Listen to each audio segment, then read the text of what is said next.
Hey guys, and welcome to another brand new video. In this video, we actually have some pretty big news that came out as of last night, where a lot of people are now concerned that Microsoft might be completely going and shutting down and definitely calming down on the PlayStation 5 production. Now, I'm going to kind of give you my own choice words on this because it kind of can go either way. We've actually had a lot of kind of like push and, in all honesty, pretty good success when it comes to a lot of Xbox games coming to PlayStation. But apparently, some people are saying now on the executive side and higher up side on Microsoft that the reception, especially for the Xbox users, was very poor, and people kind of have to go and second guess and rearrange what they're going to do for the future of Xbox. So I'm going to go talk about this, give you guys my comments, talk about the Call of Duty 2 as well, on the fact that that might actually be a massive bolster up too for Game Pass, and of course just the fact that the PS5 Pro is still kind of soaking up a lot of market share, and that Xbox themselves as a whole might be a bit on the concerned side. So let's go and talk about this. So give me your thoughts and comments on everything down below. Make sure you guys are subscribed with the notifications on, here to help us with the 69,000 sub goal, but as well for our PS5 Pro giveaway, bonus entries. You guys are subbed to our second channel, the Twitter accounts and the Twitch accounts down below. I'll link down below. If you want to go pick up a PS5 Pro, they're all linked down below, and I'd love to hear your thoughts and comments after you guys like the video, all as well down below.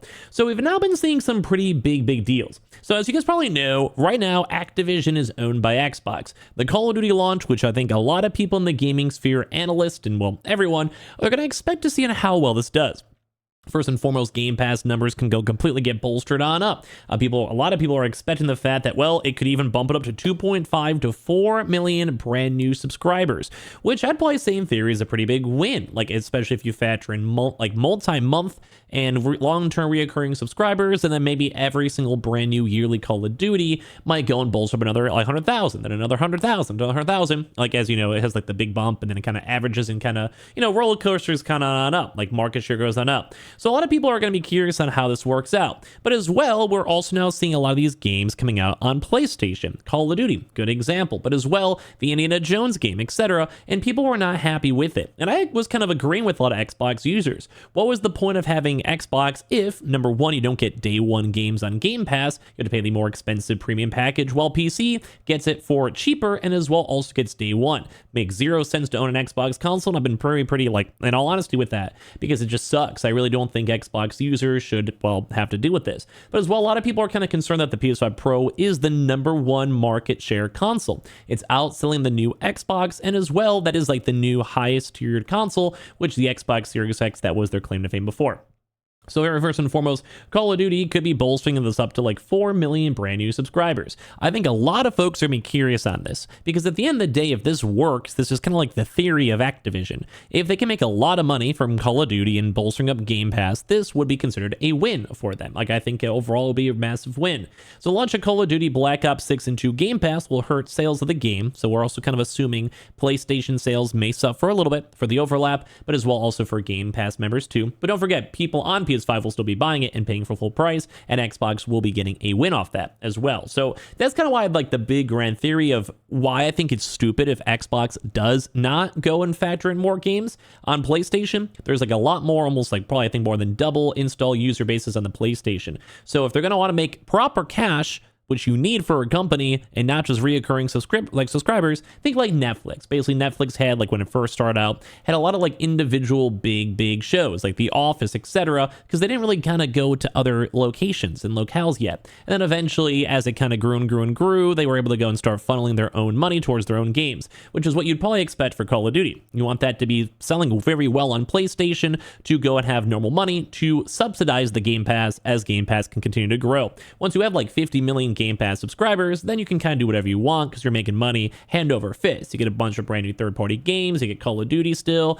like life's good. But until then, it sucks. So they have to kind of work on that still too as well.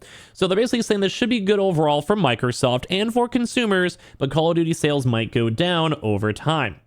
Which, once again, this is kind of like the big issue of why Xbox may be a little bit cautious on giving everything to PlayStation. While they do get more money too as well, they still also want to grow Game Pass. If Game Pass is stagnant and they're not making insane amounts of money from this investment, they will still make money from PlayStation, as I keep on mentioning. But at the same time, it's not really good for them, because Game Pass is the goal. If you only see 10% Game Pass numbers for $1 billion game, or sometimes makes way more money than that in terms of general sales, then you messed up. Like, you could have just had the cash free hand and been good to go.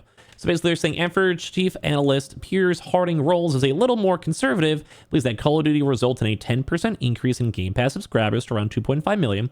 He also says that all those would be completely new users, which I do agree. I myself will probably make sure I re-up my Game Pass subscription. He also says that not all those would be completely new users, and those included, those with upgrading Game Pass Core and Game Pass Standard, they'll basically have the chance for them like to factor in the old school subscribers as well. So it's intriguing, but they also did get rid of the 14-day trial right beforehand, and they're kind of pushing the idea that Call of Duty is an all-in type of deal. But that's why it's kind of an intriguing thing, because if they're pushing so heavily in Call of Duty, which is available on Game Pass, that means that they need to make money at it, and they will make money on PlayStation. But now we're seeing rumors that Xbox may be slowing down its PlayStation 5 ports, mainly from a very, very negative reception on Indiana Jones, Xbox users assuming that Xbox kind of forgot about them. And once again, maybe, like at this point, maybe. Although Game Pass is a good deal, and I probably will be playing Indiana Jones on Game Pass, if you're a pure Xbox users, it kind of makes you a bit sad if you're multi-launching in a different console. Because then why do you buy Xbox? Should have just bought a PC. Like, I have kind of always pushed that mindset, which is why I never owned an Xbox Series X. I have a PC, it works out, it's fine. But obviously, if you bought an Xbox, which millions of people did, and Xbox loyalists, they're pretty sad about it because, well, at this point, the PS5 Pro is better specs. You're going to get all the games on PlayStation 2 as well. Not everything day one, but some of those big third-party games, they might.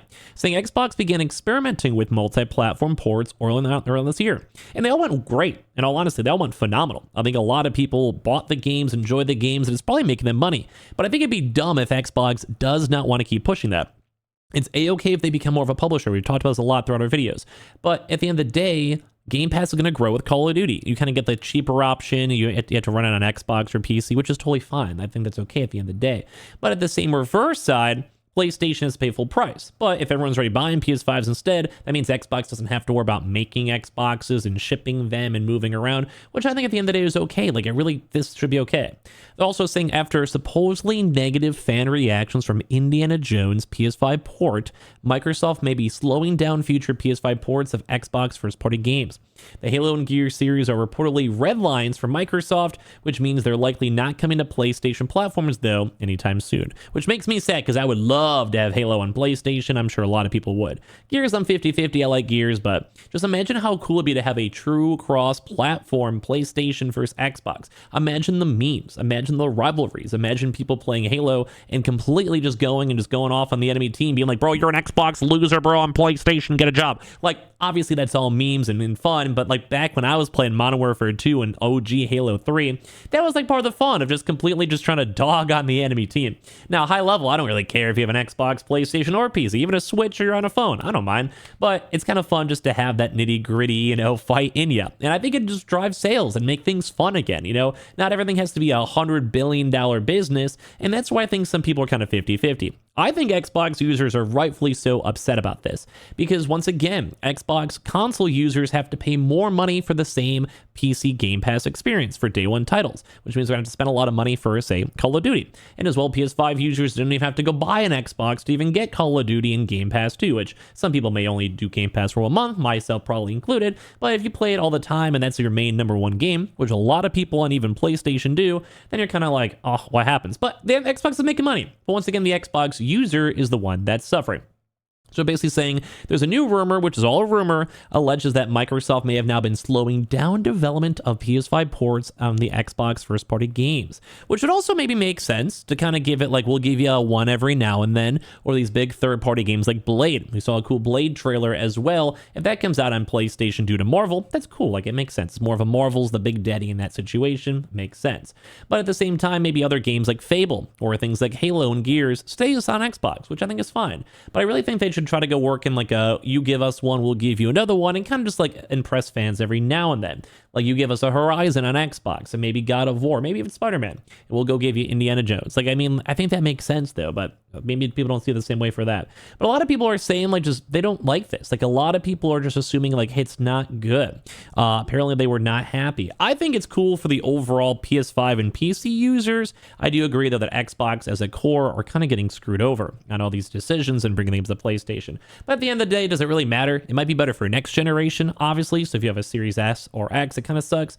But yeah, I don't know. It's kind of like just Xbox is in a really weird spot, especially because all these big AAA games haven't been going over to Xbox. Helldivers or Black Myth Wukong, Baldur's Gate, and that kind of did go and sour the Xbox ecosystem. So I think that they should keep on making games for PlayStation, because why not? But that would also make me kind of make a step back for the Xbox console. I don't mind if Xbox becomes a pure publisher. We're going to have to go and see if Call of Duty, the strat on Game Pass, is going to work out. We'll probably know in a few weeks, a few months, and we'll have a chance to go and see how many people resubscribe or not, and I would love to cover it on the channel. So subscribe if you guys want to know in the next few weeks. But it is kind of sucky that the PS5 Pro is kind of like making Xbox worry. They're maybe trying to go and not lose as much market share or give everything the second they can, which it kind of does make a little bit of sense. So I'll have to go in here and see what, at the end of the day, Xbox decides to do. So make sure you guys are subscribed with the notifications on, especially if you guys enjoyed the video. And for the PS5 Pro giveaway, we're trying to get to 69,000 subscribers too before the end of the year. We also have the bonus giveaway links down below, and of course the affiliate links for the PS5 Pro. I appreciate you guys all so much for watching here in the first place, and leave a like and your thoughts down below.